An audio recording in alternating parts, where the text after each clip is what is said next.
शोहर अपनी बीवी के साथ फेसबुक पर दूसरा मर्द बनकर बात करता रहा। 6 महीने मुसलसल बात करने के बाद वो इस औरत को कहते हैं कि आप मेरे साथ शादी कर लो, आपको सारी जिंदगी मैं खुश रखूंगा, मैं बड़े माला माल हूं, मैं बड़े पैसे वाला हूं, आप अपने हस्बैंड से तलाक ले लो। 6 महीने गुजरने के बाद अपनी बीवी अपने घर के अंदर अपने शौहर के साथ जंग झगड़े शुरू कर देते हैं और एक दिन अपनी ही बीवी अपने शौहर को कहती है कि आप मुझे तलाक दे दो, मैं आपके साथ बाकी ज़िंदगी नहीं गुजारना चाहती। उसके बाद उसका शौहर उसे कहता है कि मैं आपको किसी भी नीयत से तलाक नहीं दे सकता। उसके बाद उसकी बीवी नाराज़ होकर माँ बाप के घर चली जाती है। वहाँ पे कुछ हफ्ते गुजारने लग जाती है। उसके माँ बाप के घर से शौहर के पीछे कॉल आती है और उसको कहते हैं कि आप अपनी बीवी को तलाक दे दें, वो बाकी ज़िंदगी आपके साथ नहीं गुजारना चाहते हैं। उसके बाद उसका शौहर उसे कहते हैं कि मैं हरगिज़ इसको तलाक देने के लिए तैयार नहीं हूँ। हालांकि यही शौहर फेसबुक पे दोबारा अपनी ही बीवी को मैसेज करके बताते हैं कि आप जब भी किसी भी वक्त तलाक लोगे, मैं उसी वक्त आपसे शादी कर लूँगा। उसके बाद उसका जो हस्बैंड है वो तलाक नहीं देना चाहता था।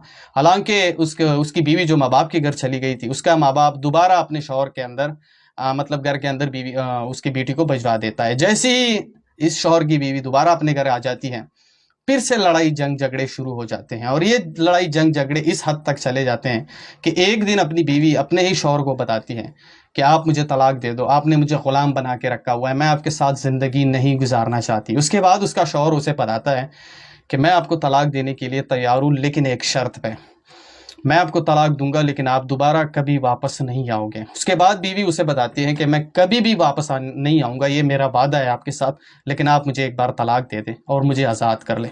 उसके बाद यही शौहर फेसबुक पे उसे बताते हैं कि आप जिस भी वक्त तलाक लोगे, मैं उसी वक्त आपके साथ शादी करने के लिए तैयार हूँ।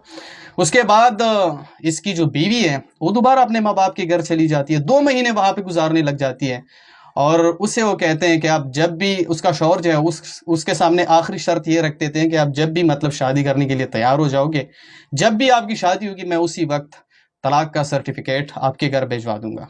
उसके बाद ये बीवी उस मर्द यानी उसका जो शौहर है उसके साथ दोबारा बात करने लग जाती है और उसे कहते हैं कि मैं शादी करने के लिए तैयार हूँ, आप मेरे घर आएँ। उसके बाद जैसे ही घर पहुँच जाता है और अपना ही शौहर दोबारा अपनी बीवी को मैसेज करके बताते हैं कि मैं आपके घर के सामने खड़ा हूँ, दरवाज़ा खोल लीजिए। जैसे ही अपनी बीवी उसको दरवाज़ा खोल लेती है और वो सामने देखती है कि मेरा शौहर खड़ा है, बीवी को उसी वक्त अंदाज़ा हो जाता है कि मैंने जिसके साथ बात की है 6 महीने मुसलसल, वो कोई और मर्द नहीं बल्कि वो मेरा अपना ही शौहर है। उसके बाद बीवी चौंक जाती है और अपने घर की तरफ भागने लग जाती है। उसका शौहर वहाँ से चला जाता है। बीवी मुसलसल अपने शौहर को मनाने की कोशिश करता है लेकिन उसका शौहर मानने के लिए तैयार नहीं है। यहाँ तक कि उसका जो बीवी है वो डिप्रेशन का शिकार हो जाती है, अपने ही घर में बीमार होने लग जाती है। उसके हालात यहाँ तक इतने ज़्यादा ख़राब हो जाते हैं कि उसको हॉस्पिटल मुंतकिल किया जाता है, लेकिन उसका हस्बैंड किसी भी नोयत से उसको माफ़ करने के लिए तैयार नहीं था। हालांकि उसकी बीवी बार बार उससे माफ़ी मांगनी चाह रही थी कि मुझे माफ़ कर दो, मुझसे गलती हुई है, लेकिन वो माफ़ करने के लिए तैयार नहीं था। हालांकि इसकी बीवी बहुत ज़्यादा ख़राब हो जाती है, हॉस्पिटल मुंतकिल हो जाती है। जैसे ही उसके शौहर को पता लगता है कि मेरी बीवी की तबीयत बहुत ज़्यादा ख़राब हो गई, वो हॉस्पिटल में है। उसका शौहर हालांकि एक मर्द है, अब एक मर्द बहुत बड़ा रुतबा रखता है एक बीवी के लिए। मर्द जो उसका हस्बैंड वो अस्पताल पहुंच जाता है और बीवी के सामने खड़ा हो जाता है। उसी वक्त ही अपनी बीवी को गले लगाता है और बीवी जो है उसे कहती है कि मुझे माफ़ कर दो, मुझसे गलती हुई है। वीडियो बनाने का मकसद और मतलब सिर्फ एक ही है कि एक रिश्ता एतमाद, खलूस, मोहब्बत और एहसासात के साथ ही कायम हो सकता है।